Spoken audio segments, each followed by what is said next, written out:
ஒரு தூக்கு தண்டனை கைதி ரிலீஸ் பண்ணதுக்கு ஒரு ஸ்டேட்டே வந்து சந்தோஷப்பட்டேன்னு சொன்னால் நீங்கள் நம்புவீங்களா? ஆமாங்க. அப்துல் ரஹீம் அப்படின்றவர் பார்த்தீங்கன்னா அவரோட 24வது வயசில் வந்து சவுதிக்கு வந்து ஒரு மெடிக்கல் டிசேபிளான குழந்தைய கேர்டேக் பண்ணிக்கிறதுக்கும் அண்ட் அவங்க ஃபேமிலிக்கு வந்து கார் டிரைவராகவும் வேலைக்கு ஜாயின் பண்ணுறாரு. ஜாயின் பண்ண கொஞ்சம் மாதத்துலேயே பார்த்தீங்கன்னா அவரை அந்த குழந்தைய காரில் கூப்பிட்டு போகிறப்ப எதிர்பாராத விதமாக ஒரு கைப்பட்டு அந்த குழந்தையோடைய ஆர்டிஃபிஷியல் ஆக்சிஜன் சப்போர்ட் வந்து கீழே விழுந்துருது. அதை ஃபிக்ஸ் பண்ணுற அந்த டைமில் பார்த்தீங்கன்னா அந்த குழந்தை பரிதாபமாக இறந்து போயிடுறாங்க. அங்கே வந்து தெரிஞ்சு பண்ணாலும் தெரியாமல் பண்ணாலும் வந்து தூக்கு தண்டனை தான் கொடுப்பாங்க. அப்படி இல்லைனா அந்த ஃபேமிலி வந்து என்ன நஷ்டஈடு கேட்குறாங்களோ அதை வந்து இவர் பே பண்ணணும். அவங்க கேட்ட அமௌண்ட்டு பார்த்தீங்கன்னா 15 மில்லியன் ரியால்ஸ், அதாவது வந்து 34 கோடி நம்ம இந்தியன் மதிப்பில்.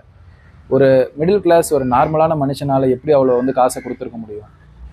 ஆனால் கேரளாவில் பார்த்தீங்கன்னா காட்ஸ் ஓன் கண்ட்ரின்றது நம்ம எல்லாருக்குமே தெரியும். ஆனால் அப்படி இல்லாமல் அங்கே இருக்கிற மனுஷங்களும் நாங்களும் ரொம்ப வந்து அழகான மனுஷங்க தான் அப்படின்னு ப்ரூவ் பண்ணுற விதமாக யாருன்னே தெரியாத இந்த மனுஷனுக்காக 34 கோடியை வந்து எல்லாரும் சேர்ந்து ஒரு கம்யூனிட்டி ஃபார்ம் பண்ணி ஃபண்ட் ரைஸ் பண்ணி கலெக்ட் பண்ணி அங்கே வந்து பே பண்ணியிருக்காங்க.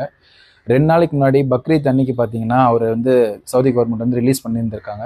அவரை வெல்கம் பண்ணுறதுக்கு ஏர்போர்ட்லேயும் சரி அவங்க ஊர்லேயுமே சரி அவ்வளோ பேர், கேரளாவில் இருக்கிற முக்கால்வாசி பேர் அவரை வந்து ரிசீவ் பண்ணியிருக்காங்க. ஸோ இதை பார்க்குறப்பவே வந்து, ஏன்னா நம்மளை சுற்றி அவ்வளோ நெகட்டிவிட்டியான விஷயங்கள் நிறைய நடந்துகிட்டு இருக்கு நாட்டில். பட் இந்த மாதிரி ஒரு சில விஷயங்கள் பார்க்குறப்ப தான் தெரியுது ஹியூமனிட்டி வந்து இன்னும் சாகலை அப்படின்னு சொல்லிட்டு. ஸோ இந்த அழகான ஒரு ஸ்டோரியை வந்து உங்களுக்கு தெரிஞ்ச ஹியூமனிட்டியான ஃப்ரெண்ட்ஸ் கிட்ட ஷேர் பண்ணிக்கோங்க. தேங்க்யூ.